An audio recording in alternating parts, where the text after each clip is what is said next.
Bonsoir à tout le monde. Bienvenue à cette nouvelle étude de Rambam, de Maïmonide. Vous vous rappelez que nous sommes dans les lois du Naziréa, on peut l'appeler du Nazir, que les caractères spécifiques du Nazir reposent sur quatre choses, essentiellement. Premièrement, de ne pas se raser les poils du corps. Deuxièmement, de ne pas boire de vin ou tous les fruits du vin. Troisièmement, d'être saint. Et quatrièmement, de ne pas se rendre impur. Donc ces quatre choses-là, elles sont primordiales. Et vous avez vu dans les chapitres précédents un petit peu toutes les choses qui concernent cela.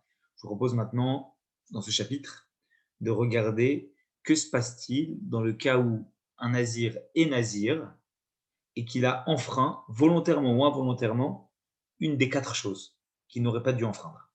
Est-ce que ça suspend la période? Est-ce que ça la reporte? Est-ce que ça l'annule? On va voir tout ça aujourd'hui. Donc, chapitre 6, Halakha 1. Nazir sheshatayayi. Admettons qu'un nazir a bu du vin. Ve'achal yotse mina gefen. Oui, il a mangé quelque chose qui est produit de la vigne. Afilu yamim rabim, même plusieurs jours. Eh bien, et une soter mimeneziroto, afilu yom echad. S'il a fait ça, ça ne suspend pas, d'accord? Ça n'annule pas les jours de son naziréa qui sont passés. Admettons qu'il a coupé un peu des parties de ses cheveux. Ben Beshougal le méside, que ce soit volontaire ou involontaire. Itgal Rocho, ou la majorité de sa tête. Ben Beta, Ben Kein Ta'ar. Admettons que c'est avec un rasoir ou avec quelque chose qui ressemble à un rasoir, comme par exemple un ciseau. Et il ne reste plus sur son crâne, d'accord, suffisamment de cheveux pour plier le cheveu à la racine, pour prendre le cheveu et le plier sur lui-même.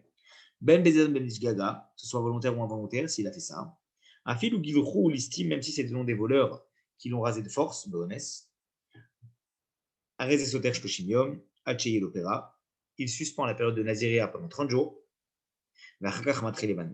Et après, il recommence à compter. Autrement dit, quand il a bu du vin, ça ne suspend pas et il continue.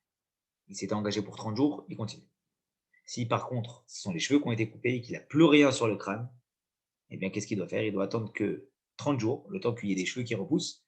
Parce qu'à quoi bon dire je ne me couvre pas les cheveux si j'ai plus de cheveux sur la tête? Ça ne marche pas. Donc on laisse 30 jours le temps que les cheveux repoussent réellement. Et c'est la durée qui est admissible pour que le cheveu puisse se replier sur lui-même. Et après, il recommence le compte de son nazir. Keitzad, comment est le cas? Deuxième halakha. Nadar Nazirut Me'ayom, admettons qu'il a fait un vœu d'être nazir pendant 100 jours. Ou la et après 20 jours, il a rasé la majorité de ses cheveux. Il attend 30 jours, le temps que ça repousse.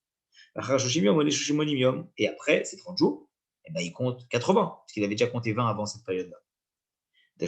Pour compléter la période de Naziréa. Et pendant ces 30 jours-là de suspens, ils doivent s'appliquer toutes les lois afférentes au Naziréa, sauf qu'elles ne sont pas dans le compte, parce qu'il ne peut pas dire pendant ces 30 jours, je suis suspendu, je peux boire du vin, je peux aller me rendre impur, etc. Il doit accomplir les lois du Naziréa, même si c'est une période suspendue, c'est comme si en fait, il avait une prolongation de 30 jours. Halakha, Gimel, troisième halakha. Nazir Shinitma. Admettons qu'on a un nazir qui s'est rendu impur. Ben Bezam Jiga, que ce soit volontaire ou involontaire. Admettons qu'on a cherché à le rendre impur de force. Satarakol, eh bien, sachez que dans le cas de l'impureté, contrairement aux cheveux ou au vin, eh bien, cela suspend complètement et annule complètement le compte du nazir. Ou Megaler Tiglachatmea, ce qu'il devra faire, c'est procéder à ce qu'on appelle un rasage d'impureté, qu'on va expliquer.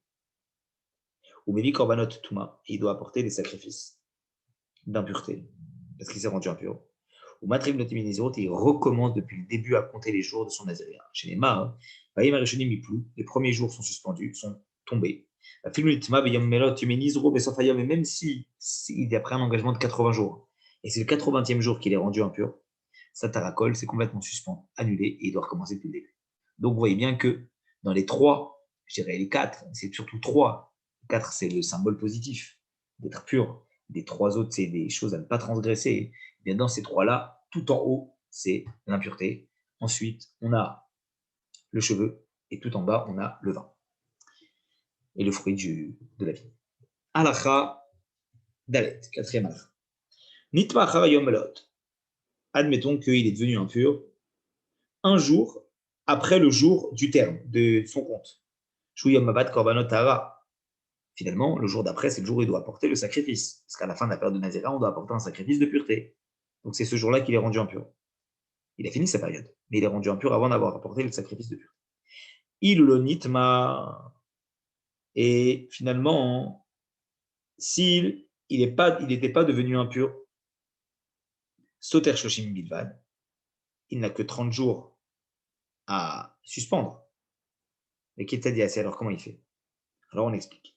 Mevi Korbanot Tuma, Keshita, quand il sera purifié, eh bien, il amènera un sacrifice de Tuma, ou Megalat Keratina, et il fera le rasage d'impureté, ou Matrimat Nizol Shimium, il recomptera les 30 jours, ou Megalé Artiglachatara, et après, il se refera raser pour la pureté.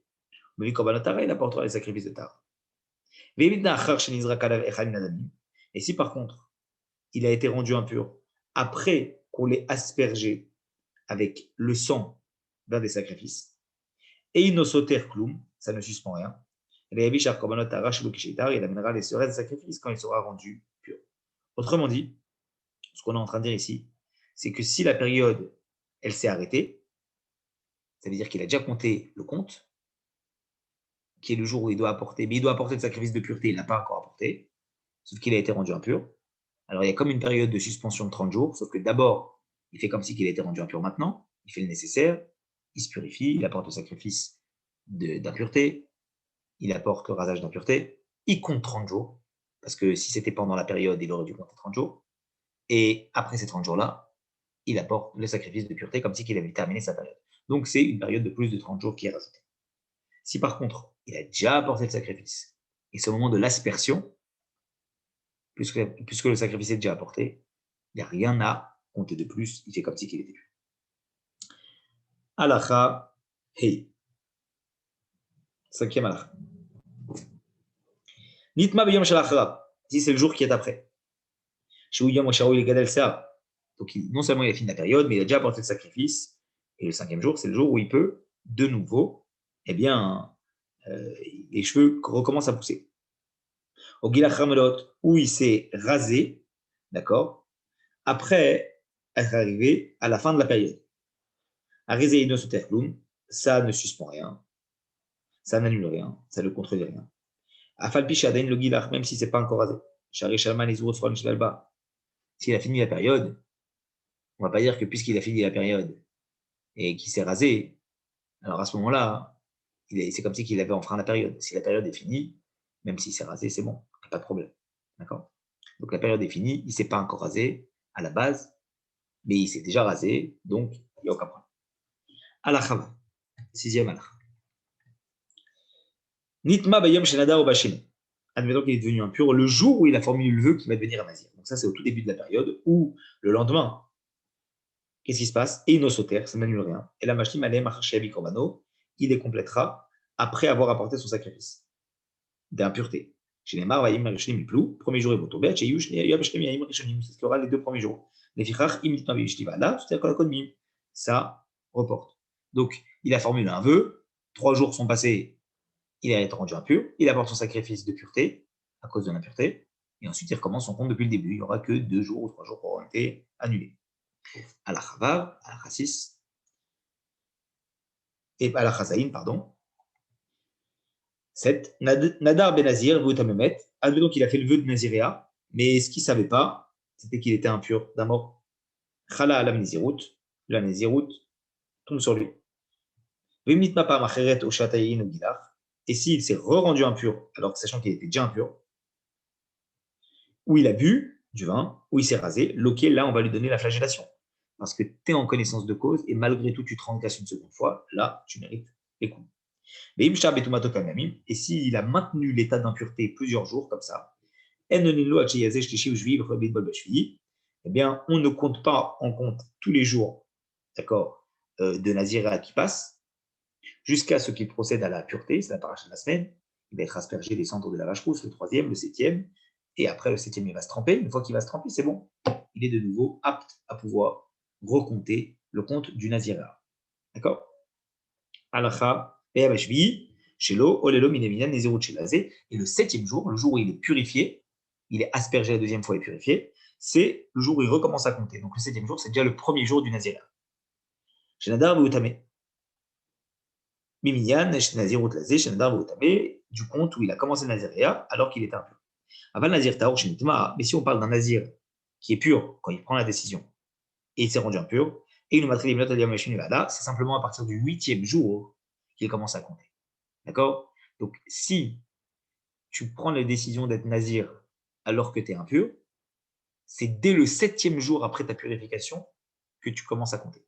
Par contre, si tu prends la décision de devenir nazir et que tu es encore pur et c'est juste après que tu es rendu impur, tu fais tout ce qu'il faut faire pour te rendre pur et ce n'est pas le septième jour où tu commences à compter, c'est le huitième jour. Donc, il faut une période révolue des 7 jours. Alacha, chet, huitième alacha. Mishenada, vous bevez takvarot. Admettons quelqu'un, il prend le vœu de devenir nazir, sauf qu'il est dans un cimetière quand il prend la décision. Donc il est directement en contact avec l'impureté. Nezirut rala alav, les ira tombent sur lui. Bafilusha kamayamim. Même si, admettons, il est resté plusieurs jours dans le cimetière, ennonindo, on ne va pas les compter ces jours-là. Local chez Yatosham, évidemment, on va, tous les jours où il reste là-bas, alors qu'il a réalisé d'être nazir, il va être frappé pour ça. Est-ce qu'il n'aurait pas dû? Mais mitroboshelo yazir shaham. Si en plus de ça, on l'a prévenu qu'il faut pas qu'il prenne la décision de devenir nazir là-bas, et il Megelar Sarok chez Yatzanisham, eh bien, il ne se rase pas les cheveux quand il va sortir du cimetière. Et Imnitma, Sham Bevet Akvarot, et s'il a été rendu impur dans le cimetière, Bachat Minatumot, pour une des impuretés pour lesquelles un nazir doit se raser, par exemple Mehmet, et Megelar Bedobebi Korban Touma, il ne se rasera pas, ni n'amènera de Korban Touma, parce qu'il a volontairement resté dans le cimetière alors qu'il n'aurait pas dû. Alacha 10. Pardon, Alacha 9. Nichnas Tesham Beshida Teva ou Migdal. Admettons qu'il est rentré dans le cimetière, dans une boîte, un coffre ou un meuble. Ça veut dire que ça crée la distinction avec le cimetière. Uba Chavero, ou Farah Alavet Amaziva Benitma. Il y en a un qui est venu, qui l'a fait sortir de la boîte et donc il l'a rendu impur. Afalpi chez Hacham, même s'il est resté là-bas, il ne loqué, il n'est pas frappé. Pourquoi? Parce qu'il avait pris ses précautions pour ne pas être rendu impur, sauf qu'on l'a sorti de là-bas.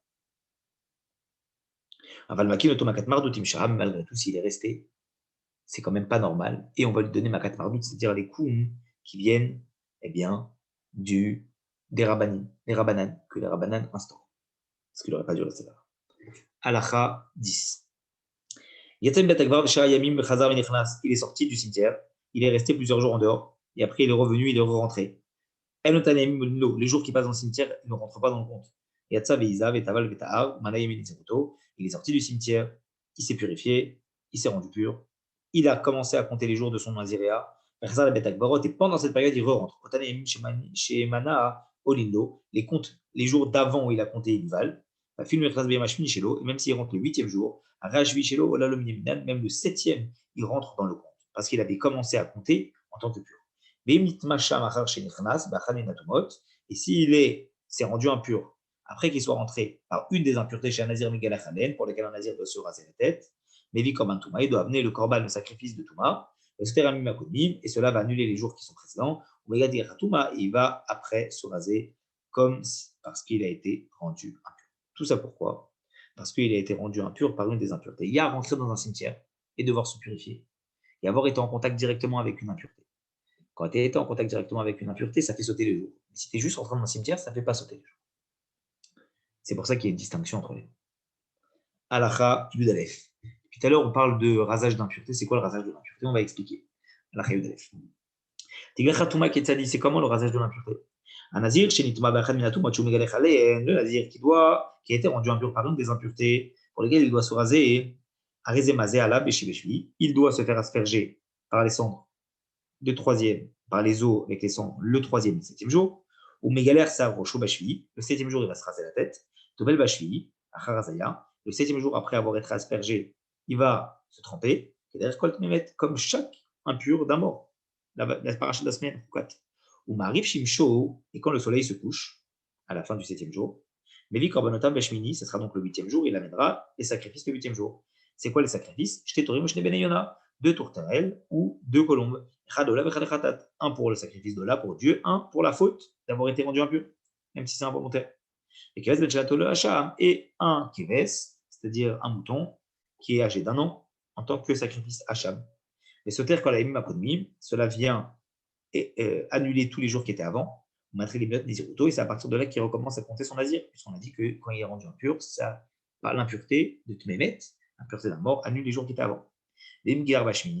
Si au lieu de se raser le 7e, il s'est rasé le 8e, il pourra faire les 2 jours. En général, il se rase le 7e, il apporte les korbanot le 8e. S'il s'est rasé le 8e, ce n'est pas le 9e qui va apporter les sacrifices, mais c'est le 8e, il pourra faire les 2, puis il est se raser et en même temps apporter les sacrifices. À la Chayudbet. À partir de quand il commence à compter? À partir du moment où il apporte le korban khatat. Dès qu'il y avait 3 sacrifices, khatat, ola et hacham, c'est quand il amène le khatat qui commence à compter. Le hacham et le ola ne l'empêchent pas de commencer à compter la période de son nazéré. Al-Chayut Gimel, Al-Kha 13, on explique. Admettons, le 3e et le 7e, il s'est fait asperger, il ne s'est pas trempé. Et il est resté comme ça plusieurs jours sans se tremper. Que chez une bol, il arrive Shimsho, quand il va se tremper, d'accord, il va attendre le coucher du soleil. Il amènera les sacrifices le lendemain, comme on dit. Donc, le sacrifice est apporté à partir du moment où il a été aspergé la deuxième fois. Aspergé la deuxième fois, attends le coucher du soleil, le lendemain, tu as porté sacrifice. Taval Ve'eriv Shimsho, il s'est trempé, et il a attendu que le soleil se couche, et après ses sacrifices, il a reporté les sacrifices, il ne les a pas apportés tout de suite, il les a retardés. Et une matrilim note à Khatato, évidemment, on a dit que le Khatat est décisif, tant qu'il n'a pas apporté le Khatat, il ne peut pas commencer à compter la période de Naziréa. Les 2 autres, Hacham et Ola, pas de problème. Ce n'est pas ça l'essentiel. Pourquoi? Parce qu'on va dire que ce qui vient expier sa faute de l'impureté, c'est le Korban Khatat. Les 2 autres, c'est des sacrifices supplémentaires pour l'honneur de Dieu, mais essentiellement le Khatat. Donc c'est pour ça qu'il peut recommencer à compter dès qu'il a apporté le Korban Khatat, qui est le sacrifice par rapport à la faute, involontaire d'avoir été en contact avec un mort. Alacha Yud Dalet, Alacha 14. Quand le nazir, il va se raser du rasage de l'impureté, et il évidemment qu'il n'a pas besoin de se raser devant la porte du temple, et il n'a pas besoin de jeter ses cheveux dans le feu. Évidemment, les cheveux qu'il s'est rasés, que ce soit dans la ville d'Israël ou même dans le temple, eh bien, ces cheveux sont interdits d'en tirer profit. Ça veut dire quoi dans le temple? Il y avait des endroits dans le temple qui étaient réservés à ceux qui étaient impurs. Vous savez, avant le Chayil, il y avait un endroit qui était réservé, ou même dans la grande cour, les non-juifs, les juifs impurs, tout le monde pouvait rentrer. Et à partir d'une certaine limite, les juifs uniquement purs pouvaient rentrer. Donc, quand on est en train de dire que dans le temple, ils peuvent, on est déjà dans le temple, on est sur le Harabaït, sur le mont du temple. Jusqu'à ce passage-là, ils pouvaient aller. Il n'a pas besoin de rentrer, de le faire là, pour se raser les cheveux. Il pouvait le faire même autre part, mais ce qui est sûr, c'est qu'il ne peut pas tirer profit de tous ces cheveux-là, de tous ces poils. Mais Taoun Gvura, ces cheveux-là, ils doivent être enterrés. Des effrois sourds, qui est faire colonique barim. Et la cendre de ces cheveux-là, qu'il va récupérer, ne pourra pas être utilisée, comme les cendres de toute personne qu'on a enterrée. La Megillah Bamigdash, par contre, celui qui se rase dans le temple, s'il s'est rasé dans le temple, et des cheveux ont été jetés dans le feu de l'offrande du sacrifice qu'il a apporté, Yatsa, il est quitte, on ne peut pas dire qu'il y a un problème. Même si à la base on ne les jette pas dans le feu, mais puisqu'il est dans le temple, s'il les a jetés dans ce feu-là et pas dans un autre, on ne peut pas dire que ça le rend non quitte de tout ce qu'il a fait. Halacha 15. Nazir Shnitma, Tmot Rabbe. Admettons qu'on a un nazir qui s'est rendu impur de plein d'impuretés. Ben Beichi, Troubo, qu'on l'ait prévenu, Al-Kol Achat Mechat sur chacune, Bechelo, il Troubo, Al-Kol Achat Mechat. Donc on ne l'est pas prévenu. Et Nobebi, Al-Tumata, Al-Korban Achat, il n'amènera pas autant de sacrifices que d'impuretés, mais il n'en amènera qu'un seul. Bah, même de rien mourir, dans quel cas on parle qu'il n'en amène qu'un seul, qu'il a été rendu impur une deuxième fois avant qu'il apporte le premier sacrifice. Même s'il a retardé de plusieurs jours sur la purification, avant qu'il apporte le deuxième sacrifice. Mais c'est pendant cette période-là de retard où il a été rendu encore une fois impur. Et il n'amène qu'un seul. Si évidemment il a été rendu impur, il a déjà apporté un sacrifice. Il s'est déjà donc sorti de l'impureté. Et évidemment que si Nitma Pamshnia s'est rendu impur une deuxième fois, Après qu'il a déjà apporté ce sacrifice de Khatat. Peut-être qu'il n'a pas apporté les deux autres. Mais il doit amener d'autres sacrifices. Donc en fait, il peut commencer à compter à partir du moment où il a apporté le Korban Khatat. Mais d'un autre côté, puisqu'il a apporté le Korban Khatat, il sort de cette faute, entre guillemets. Et s'il est rendu impur, il ne peut pas se dire j'ai déjà apporté un sacrifice. Non, il devra en apporter un nouveau. Halakha 16. Nazir chez Gilar Tiglachatara, le Nazir qui s'est rasé après cette période de Naziréa. Et il se rend compte qu'en plein milieu de la période, il y a un moment où il a été rendu impur. Si c'est par une impureté qui était connue de tous, Satarakol, ça a suspendu complètement, annulé la période. Il doit apporter à ce moment-là le sacrifice de Touma, se raser de le rasage de l'impureté. Il doit recommencer à compter. Il amène après les korbanot de pureté. Si par contre c'est par une impureté qui était enfouie, qu'il était rendu impur, et nosoter, ça ne suspend pas d'avoir Zalacham Pi Kabbalah. Ça, c'est une halakha qu'on tient de Moshe Rabbeinu depuis le Mont Sinaï. Autrement dit, la période elle est suspendue si l'impureté elle était dévoilée. Des gens savaient. Mais si c'est une impureté enfouie et qu'on s'en rend compte bien plus tard, on ne va pas dire que ça a suspendu toute la période antérieure. La période antérieure, elle est passée, il est déjà pur, et c'est tout. Il avance. Alors maintenant, c'est quoi ce qu'on appelle une impureté enfouie? Eizehu 18. Eizehi tumatateum. C'est quoi ce qu'on appelle une impureté enfouie? Excusez-moi, halakha 17, je ne l'ai pas fait. Si c'est avant qu'on l'asperge par le sang des sacrifices, on a su qu'il a été rendu impur. Donc en fait, on n'a pas établi totalement la fin du processus. Ben betuma yadoua ben betuma taroteum, quel que soit le type d'impureté, enfoui ou dévoilé. Soteracol, là par contre, ça suspend. Le dalo achar chez Nizra Kranidami, si on a déjà aspergé, afal pichilogi, là, même si c'est pas encore ajouté du touma et de i, et nos soter, même si c'était une touma dévoilée, ça ne suspend pas. Tant qu'on est en fait en cours de processus, ça suspend. Mais si on a déjà le processus qui est déjà fini complètement, c'est-à-dire qu'il est déjà complètement sorti de cette période de Naziréa, à ce moment-là, ça ne suspend plus. Quand c'est une touma qui est enfouie. Maintenant, quand c'est une touma dévoilée, on a dit que ça suspend. Alors maintenant, c'est quoi une touma dévoilée? Une touma enfouie, pardon. Halakha 18. Qu'est-ce qu'une impureté qui est enfouie? Kol chez Anadam Akir, Afil Besofola, une impureté que personne n'avait connaissance. Vivant. Là, Moutumateum et l'Alimet Bilvad. Lorsqu'on parle de personnes impures, on parle évidemment, on parle d'une personne qui est morte naturellement. Alors, par contre, à Balaroug, mais si on parle d'une personne qui a été tuée, l'eau Chariodea et celui qui l'a tué ne rentre pas dans le cas général de l'impureté enfouie. Autrement dit, c'est quoi ce qu'on appelle une impureté enfouie? C'est une impureté pour laquelle il y a quelqu'un qui est mort naturellement et personne n'a jamais su qu'il a été enterré là-bas. Personne de vivant ne sait pas qu'il a été enterré là-bas. Il n'y a pas de signe. Maintenant, quand on parle d'une personne qui a été tuée, qu'est-ce qu'on appelle une impureté enfouie? Ce n'est pas une impureté dont personne n'a connaissance, puisque la personne qui l'a tué sait où il l'a enterré. C'est une impureté où, mis à part cette personne qui l'a tué, personne ne sait où il a été enterré. C'est ce qu'on appelle une impureté enfouie, et c'est ça qui peut lui permettre de le dispenser et de recommencer une période de Naziréa s'il y en a eu. Maintenant, à la Chayutet, à la 19. Nimtsa Ahmed Galoui, et si par contre le katav il est découvert, et Dotumatateum, ça ne s'appelle pas une impureté dévoilée. Nimtsa Meshukat Bekarkot Ma'arav, Amaïm al par exemple, si on parle, il est dans le sol d'une grotte recouverte d'eau, c'est une impureté souterraine qui n'est pas connue, parce que c'est recouvert par l'eau. Si par contre il est enfoui dans le foin ou dans la fente de rocher, c'est une impureté souterraine. Si par contre c'est dans l'eau, dans l'obscurité ou dans les fentes d'un rocher, eh bien, ce n'est pas une impureté souterraine. Pourquoi? Parce qu'il peut être aperçu. Autrement dit, s'il y a de l'eau dans une grotte, la grotte recouvre l'eau et donc on ne peut pas le voir, c'est sûr. C'est opaque. Et si c'est au fond de l'eau, pas tellement au fond de l'eau, mais ça veut dire qu'on peut le voir, il flotte, et dans l'eau, ça ne s'appelle pas une impureté souterraine parce qu'on peut quand même le détecter à l'œil nu de voir qu'il y a une forme qui lévite à l'intérieur de l'eau et donc ce n'est pas une impureté souterraine.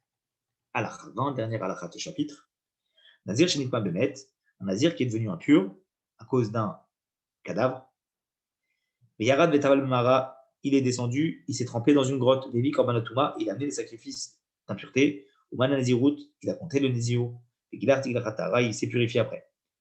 Donc il a fait tout ce qu'il fallait pour se purifier. Et après, il a su que il a su que l'endroit dans lequel ils étaient trempés pour se purifier, il y avait un mort là-bas. Est-ce qu'on peut se tremper dans un mikvé dans lequel il y a un mort? C'est une bonne question. Afalpi chez Ituma Yadoua, dès que c'est une impureté qui n'est pas connue, parce qu'en fait, c'est dans une grotte et dans l'eau, on a dit que quand c'est opaque, il ne faut pas savoir, ça taracole, là par contre, ça annule tout. Et peut-être chez le Touma, parce qu'en fait, c'est un endroit d'accord, qui est présumé impur. Jusqu'à qu'on vérifie qu'il soit pur. Donc ça veut dire que ça suspend complètement le processus de pureté, parce qu'il y avait un mort à l'intérieur. Il y a Radleaka, il est descendu dans l'eau de cette grotte pour juste se refroidir. Arezetaor, il est pur. Achiyada chez Naga, c'est qu'on sache qu'il est pur. Donc là, il était pur, il s'est trempé dedans, pas pour se purifier, mais juste comme ça. On ne peut pas dire qu'il a été rendu impur jusqu'à ce qu'on prouve qu'il a touché le mort. L'eau n'est pas conductrice d'impureté. Mais par contre, si tu touches un cadavre à l'intérieur de l'eau, là, oui, tu es rendu impur.